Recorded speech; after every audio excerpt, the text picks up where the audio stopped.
முதலாவது கேள்வி 15வது MCQ கேள்வி வந்திருந்துச்சு. அதாவது செயல் கட்டுப்பாட்டு தொகுதியை பத்தி, அதாவது PCB ப்ராசஸ் கண்ட்ரோல் பிளாக்கை பத்தி உங்களுக்கு 3 கூற்றுக்கள் தந்திருக்கிறாங்க. இதுல எந்த கூற்றுக்கள் சரியான கூற்றுக்கள்னு கேட்டிருக்கிறாங்க. ஸோ அப்ப இதை செய்யணுமா இருந்தா நீங்க ஆப்பரேட்டிங் சிஸ்டத்தின் ப்ராசஸ் மேனேஜ்மெண்ட்ல ப்ராசஸ் கண்ட்ரோல் பிளாக்னா என்னன்னு தெரிஞ்சிருக்கணும். ஸோ PCBங்கிறது ஆப்பரேட்டிங் சிஸ்டம் ப்ராசஸ்களை செயல்படுத்துகிற நேரம் அந்த ப்ராசஸ்கட தரவுகளை நிர்வகிக்கிறதுக்காக ஆப்பரேட்டிங் சிஸ்டம் உருவாக்குற ஒரு தரவு கட்டமைப்புக்கு பேர் தான் PCB.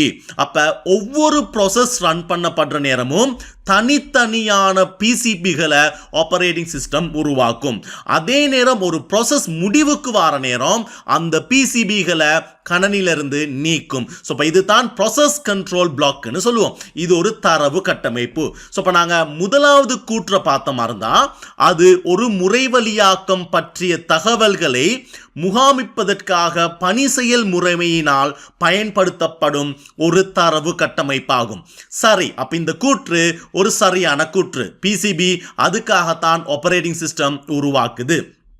ரெண்டாவது கூற்று பார்த்தீங்கன்னா, ஸோ இதுல சொல்றாங்க அது ஒரு செய்நிரலின் தொகுப்பின் போது உருவாக்கப்படும்ங்கிறாங்க. அதாவது நீங்க ப்ரோக்ராமிங்ல கம்பைல்டேஷன் ஒன்று பார்த்துருப்பீங்க.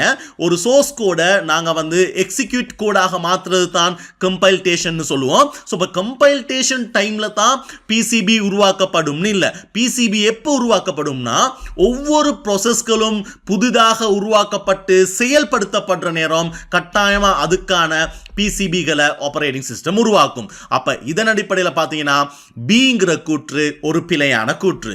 Cங்கிற கூற்று எடுத்தீங்களா இருந்தா இதுல சொல்றாங்க 2 PCBகளின் ப்ரோக்ராம் கவுண்டர். அப்ப இவங்க என்ன சொல்றாங்கன்னா, இப்ப PCBங்கிறது நான் சொன்ன ஒரு தரவு கட்டமைப்பு. இந்த தரவு கட்டமைப்புல ஒரு ப்ராசஸ் சம்பந்தமான தரவுகளை ஸ்டோர் பண்றதுக்காக ஆப்பரேட்டிங் சிஸ்டம் நிறைய விடயங்களை பயன்படுத்தும். ஸோ அதுல ஒரு விடயம் தான் PIDன்னு சொல்லுவோம், ப்ராசஸ் ஐடின்னு சொல்லுவோம்.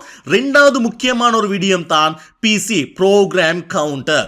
ஸோ இந்த ப்ரோக்ராம் கவுண்டர் உருவாக்கப்படுற ஒவ்வொரு ப்ராசஸ்க்கும் ப்ரோக்ராம் கவுண்டருங்கிறது நீங்க என்னன்னு தெரிஞ்சிருக்கணும்.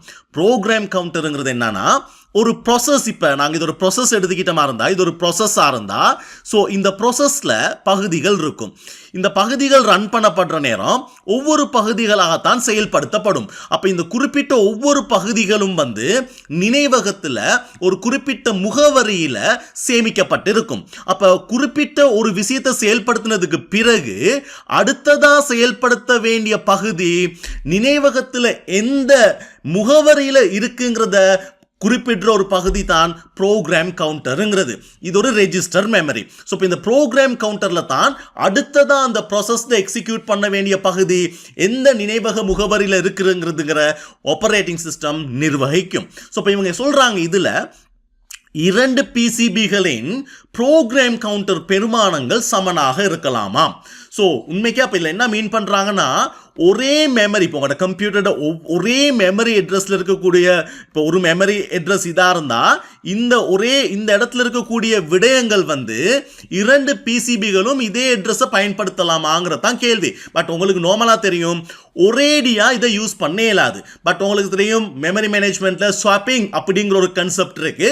அப்போ ஸ்வாப்பிங் கன்செப்டை யூஸ் பண்ற நேரம் ஆல்ரெடி இருந்த ஒரு குறிப்பிட்ட மெமரி அட்ரஸை வேறொரு ப்ராசஸ்க்கு அலோகேட் பண்ணலாம், அது செயல்படுத்தி முடியறதுக்கு முன்னவே. ஸோ இப்போ அந்த மாதிரியான ஒரு சந்தர்ப்பத்தை நாங்கள் எடுத்துக்கிட்டமா இருந்தா இது ஒரு சரியான கூற்று. அப்ப PCBகள்ல ப்ரோக்ராம் கவுண்டர்கள் 2 PCBகளோட ப்ரோக்ராம் கவுண்டர் ஒன்னாக இருக்கிறதுக்கான வாய்ப்புகள் இருக்கு. பட் ரொம்ப குறைவு அப்படி இருக்கிறதுக்கான வாய்ப்புகள் இல்லைன்னு நாங்க முடிவெடுக்கல. அது அப்படி இருக்கலாம். ஸோ இதுக்கு தான் மெமரி மேனேஜ்மெண்ட் உங்களுக்கு நல்லா கிளியரா இருக்கும். அதை தெரிஞ்ச ஒருத்தருக்கு இது விளங்கி இருக்கும். ஸோ இப்போ PCB ஒரு முக்கியமான தரவு தான் ப்ரோக்ராம் கவுண்டருங்கிறது. ஸோ அப்ப இது சார் இந்த கேள்வி ஏயும் சியும் சரியான விடைகளாக கருதப்படுது. பட் இருந்தாலும் நீங்க விளங்கி இருக்கணும், இதுல இப்படி ஒரு கேள்வி கேட்டிருந்தா 2 அதாவது 2 ப்ராசஸ்களுக்கு ஒரே பிஐடி இருக்கலாமா அப்படின்னு கேட்டிருந்தா இருக்கவே முடியாது. இப்போ நீங்கள் ஓப்பன் பண்ணுற ஒவ்வொரு ப்ராசஸ்களுக்குமே பிஐடிகள் டிஃபரெண்ட்டாக இருக்கும். நான் இப்படி சொல்கிறேன்னா, ஒருத்தர் வேர்டை ஒருக்க ரன் பண்ணுறாரு, ஸோ அதுக்கு ஒரு பிஐடி கொடுக்கப்படும். அது ரன் ஆகிட்டு இருக்கிற நேரமே இன்னொரு வேர்டும் திருப்பி ரன் பண்ணினாரா இருந்தால் அதுக்கான பிஐடியும் டிஃபரெண்ட்டாக தான் இருக்கும். ஸோ அப்போ பிஐடிகள் வந்து எப்பயுமே ஒவ்வொரு ப்ராசஸ்களுக்கும் தனித்துவமானதாக இருக்கணும். இன்னொரு முக்கியமான டீட்டெயில் இருக்கும், இது ஸ்டேட் நிலை. ஸோ நிலைங்கிறது என்னதுன்னா, ரன்னிங்கில் இருக்கா, பிளாக்ல இருக்கா, சஸ்பெண்டில் இருக்கா. ஸோ ஒரு ப்ராசஸ் எந்த நிலையில் இருக்கிறதுங்கிறது நிர்வகிக்கிறதுக்காக பிசிபியில் ஸ்டேட்டுங்கிற ஒரு கட்டமைப்பு பயன்படுத்தப்படும். ஸோ இன்னொரு முக்கியமானது மெமரி.